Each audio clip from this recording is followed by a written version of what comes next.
অনেকে মনে করেন যে ওটা বুলডোজার দিয়ে উড়িয়ে দিলে আর ওইটা গুড়িয়ে দিলে বোধহয় এখান থেকে ফ্যাসিবাদ কিংবা আওয়ামী লীগ এখান থেকে চলে যাবে। এর বিপরীত কাজ করবে, তারা রাজনৈতিকভাবে প্রাসঙ্গিক থাকবে না, তারা হারিয়ে যাবে। যত বড় দলও ছোট হয়ে যায়, গণ অভ্যুত্থান যে আকাঙ্ক্ষা তৈরি করে সেই আকাঙ্ক্ষাই যে বাস্তবায়নের একটা রাজনৈতিক শক্তি লাগে, সেটা না থাকলে গণ অভ্যুত্থানের বিপরীতের ফ্যাসিবাদীদেরই আরেকটা নতুন রূপ হাজির হতে থাকে। গতকাল আমরা এটা নিয়ে আলোচনা করছিলাম যে এককালের মজলুম আবার জালেম হয়ে ওঠার বাস্তবতা তৈরি হয়। সুতরাং ওইটা খুব গুরুত্বপূর্ণ প্রশ্ন। আজকে বাংলাদেশের ন্যায় বিচার প্রতিষ্ঠা হবে কিনা, এটা খুব গুরুত্বপূর্ণ প্রশ্ন। ন্যায় বিচার ছাড়া রাষ্ট্র চলবে না।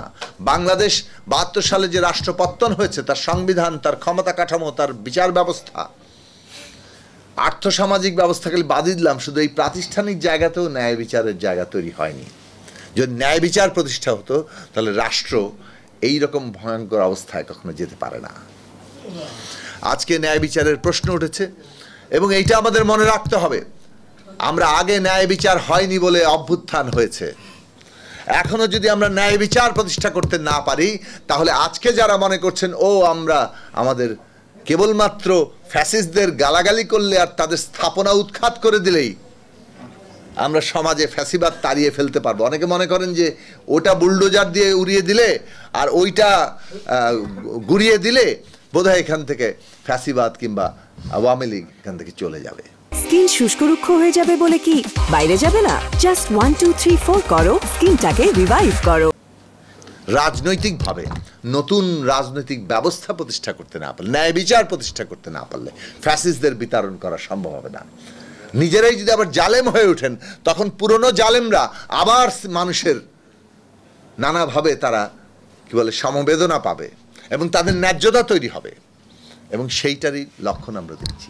ফলে এইখানেও গণ অভ্যুত্থানের রাজনীতি, মাওলানা ভাসানীর দিশা খুব জরুরি। এবং আমাদের সাধারণভাবে রাষ্ট্র যে আমরা একটা গণতান্ত্রিক জায়গায় জানাতে চাচ্ছি, তার প্রাথমিক ভিত্তি হতে হবে ন্যায় বিচার। সেটা আমাদের নতুন করে স্মরণ করা দরকার।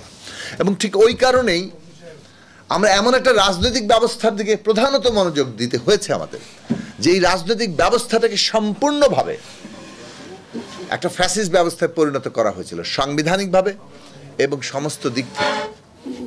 এই ফ্যাসিস্ট ব্যবস্থাটা কায়েম করেছে আমাদের দেশে ৭২ সাল থেকেই, আর সেইটা আজকে ২৪-এ এই শেখ হাসিনার হাত ধরে হয়েছে সম্পূর্ণ একটা পূর্ণাঙ্গতা বলে, কিংবা একটা তার সর্বত্র যতটা ভয়ঙ্কর হওয়া যায় সেই চেহারা পেয়েছে। আমরা যদি সেটার পূর্ণ বদল ঘটাতে না পারি, তাহলে এটা তার হয়তো আরো ভয়ঙ্কর রূপ নিত।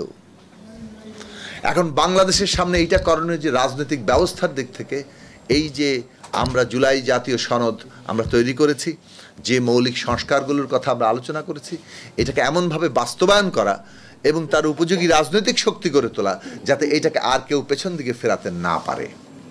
কাজেই বাংলাদেশে এটা যে কোনো বড় দলের ক্ষেত্রে প্রযোজ্য।